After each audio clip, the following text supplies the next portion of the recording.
Sejam muito bem-vindos, seja muito bem-vinda. Sou Julieta Yoshimura e hoje vou falar para vocês do ponto de Deus, muito falado pela neurociência. Em meados da década de 90, a descoberta da inteligência emocional mostrou que não bastava a pessoa ser um gênio se não soubesse lidar com as emoções. Hoje, novas descobertas apontam para um terceiro quociente, o da inteligência espiritual.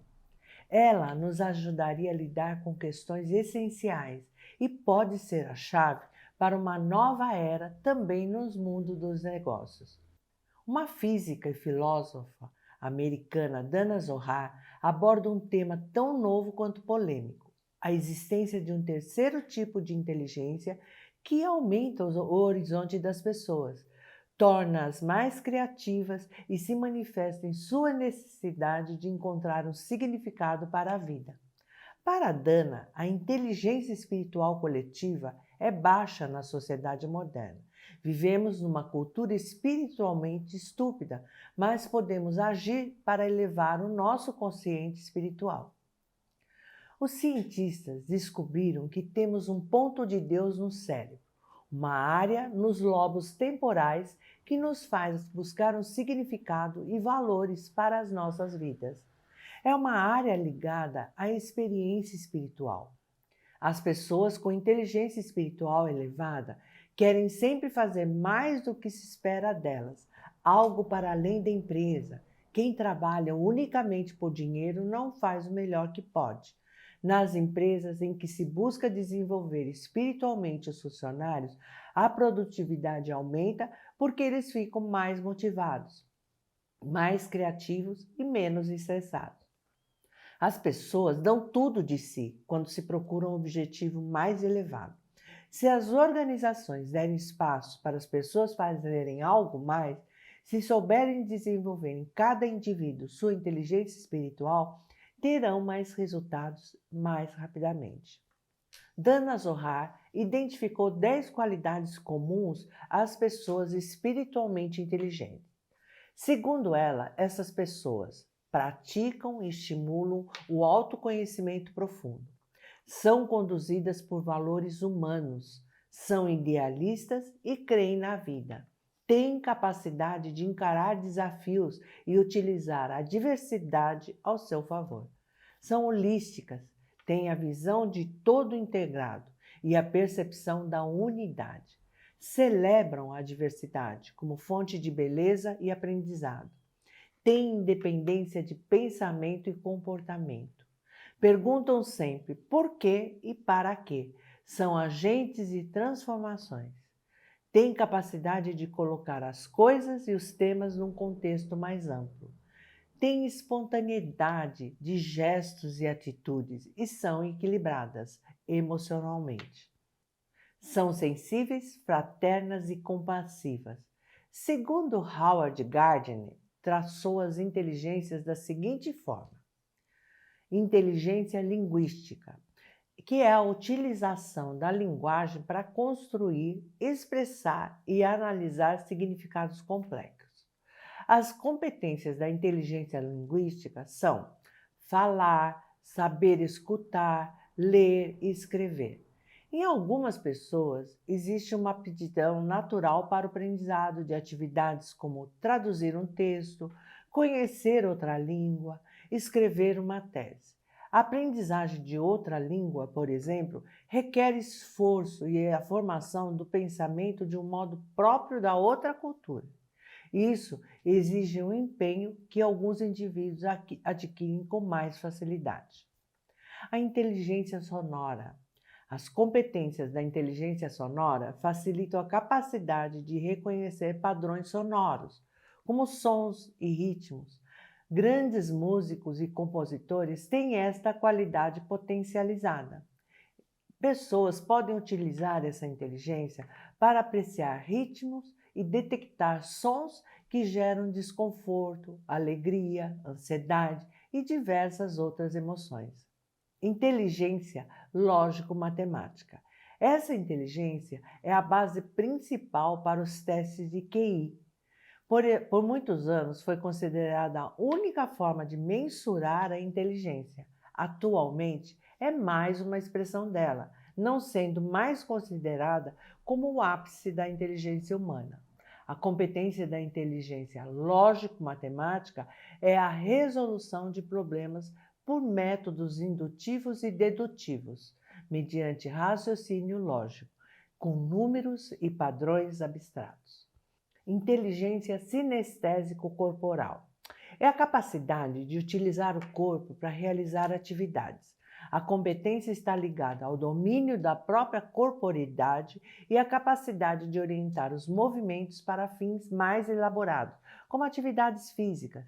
A educação desse tipo de inteligência é adquirida através de modalidades de exercícios físicos, dança, esportes, arte, ciência, um domínio maior sobre o corpo e habilidades motoras e também emocionais, como equilíbrio, concentração, destreza, rapidez, precisão, dentre outras. É alcançado pelo estímulo para atingir os limites de superação. Inteligência espacial visual.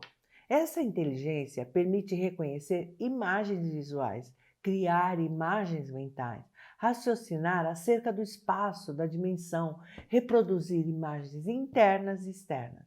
As competências desse tipo de inteligência capacitam para resolver questões relativas à elaboração e construção de projetos em formatos tridimensionais, desenhos, cálculos e medições, tecnologia da informação.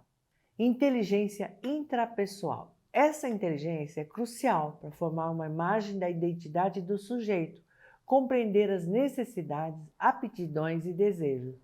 As competências dessa inteligência propiciam um contato com os próprios sentimentos e uma maior aproximação entre distintas emoções para possibilitar um conhecimento de si mesmo. O autoconhecimento como condição para o êxito na vida pessoal e profissional. A inteligência interpessoal. Essa inteligência, também chamada de social, habilita a compreensão do outro, bem como o altruísmo, a empatia, o saber colocar-se na pele do outro para tentar captar e entender pontos de vista distintos e semelhantes, sofrimentos, temperamentos, motivações e intenções.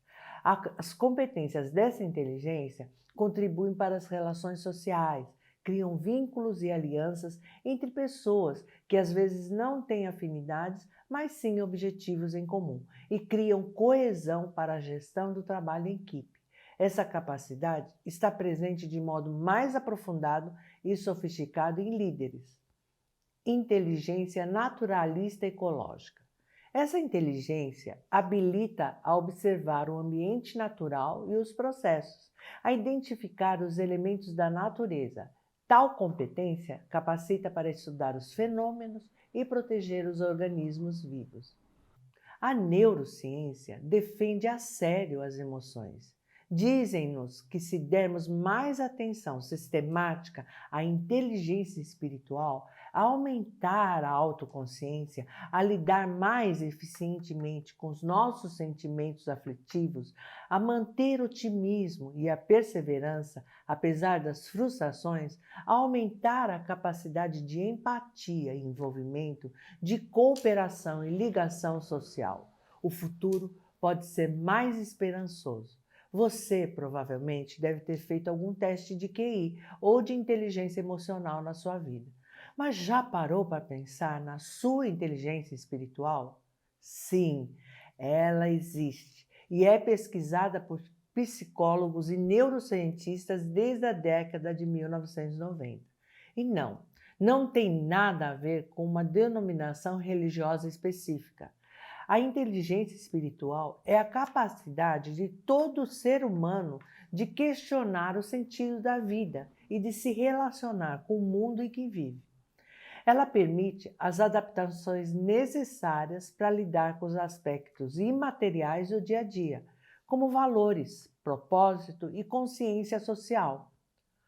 O psicólogo e consultor Richard Griffith define a inteligência espiritual como uma dimensão mais complexa de inteligência que ativa as qualidades e capacidades do verdadeiro self, na forma de sabedoria, compaixão, integridade, alegria, amor, criatividade e paz. É um senso de significado e propósito que pode ser combinado com o desenvolvimento de habilidades pessoais e profissionais. Segundo ele, existem 3 dimensões ou tipos de inteligência. Inteligência racional refere-se à capacidade de resolução de problemas ao pensamento lógico, representado pelo quociente de inteligência.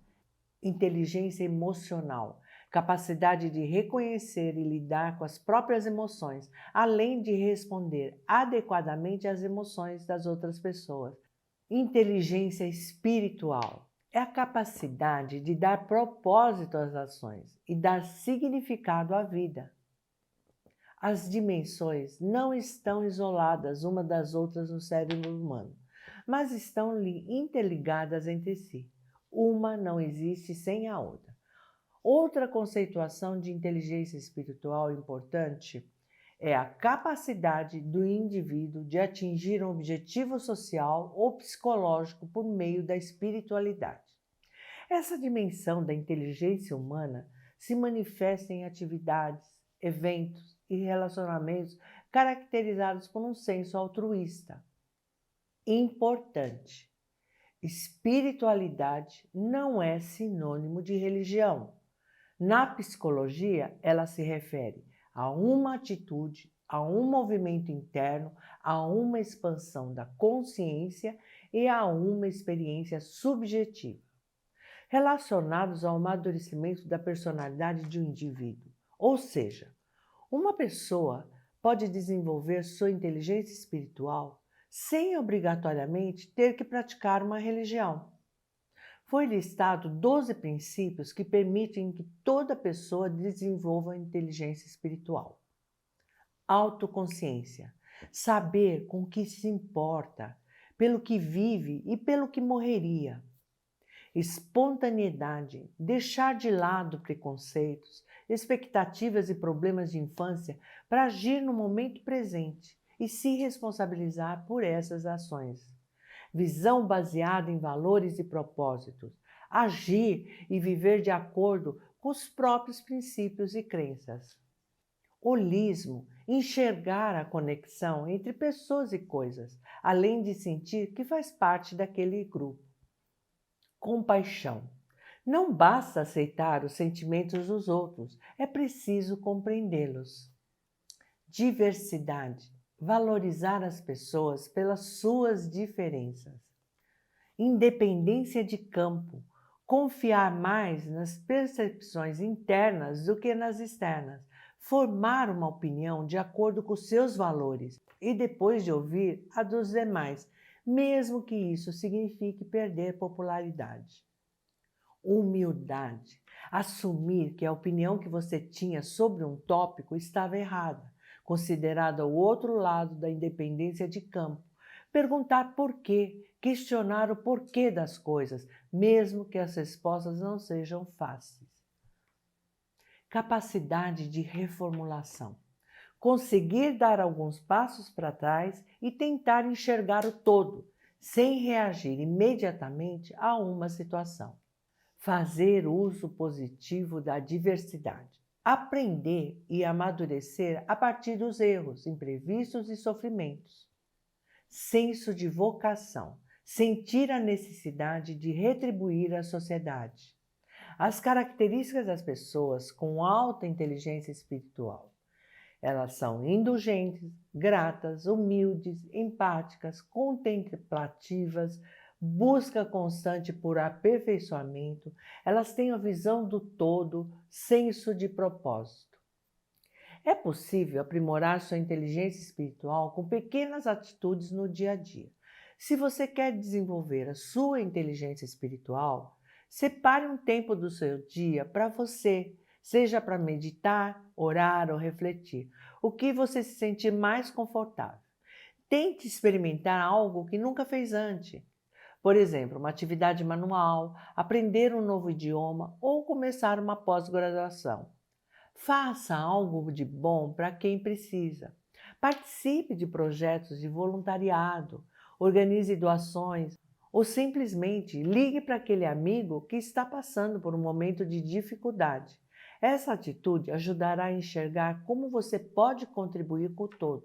O que estou dizendo com tudo isso é que, sim, a intuição não só pode ajudar, como deve ser levada em consideração na hora de tomar decisões. Mas é preciso ficar atento. Às vezes, confundimos a intuição ou o sexto sentido com aquela vozinha interior que fica nos repetindo coisas como: isso não vai dar certo, ou melhor não arriscar, não tentar. Isso, na realidade, é só autossabotagem. Sou eu dizendo a mim mesma que sou incapaz, indigna, incompetente e insuficiente. Em outras palavras, isso apenas revela o que pensamos a nosso próprio respeito. Se eu digo a mim mesma que estou absolutamente certa de que algo vai dar certo, dará certo, mesmo que os resultados não sejam exatamente o que eu esperava. Agora, se ao contrário eu repito que vai dar errado, certamente dará. Isso tudo é crença, e toda crença, quando não questionada, nos leva a pensamentos e comportamentos automáticos e impulsivos, muitos dos quais com resultados negativos. A nossa intuição não faz isso. Quer dizer, ela não nos coloca para baixo.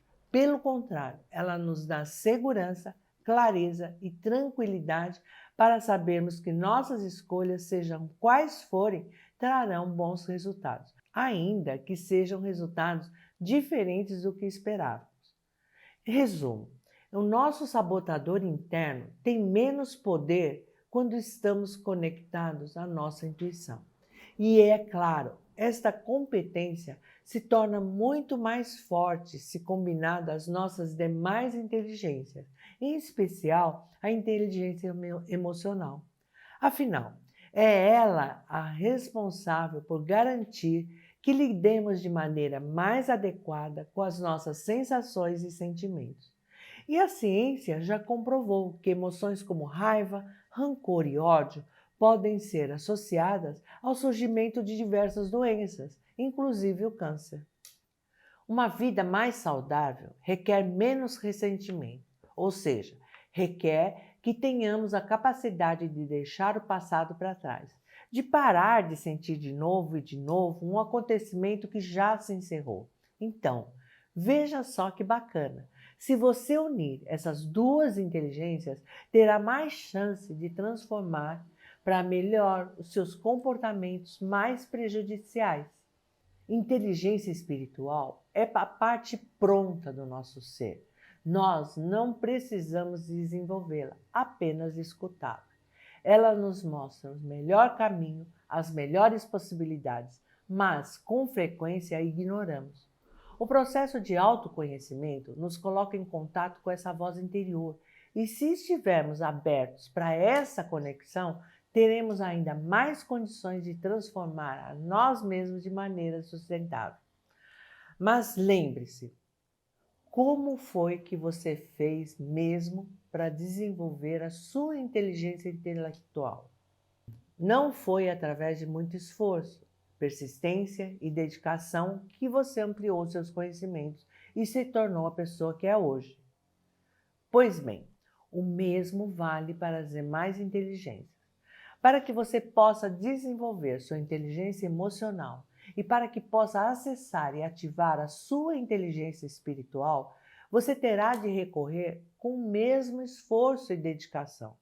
Mas eu posso lhe garantir que este caminho só lhe trará bons frutos. A inteligência espiritual amplia a visão das pessoas, dá voz à intuição, torna-as mais criativas e se manifesta por meio da necessidade humana pela busca de um propósito.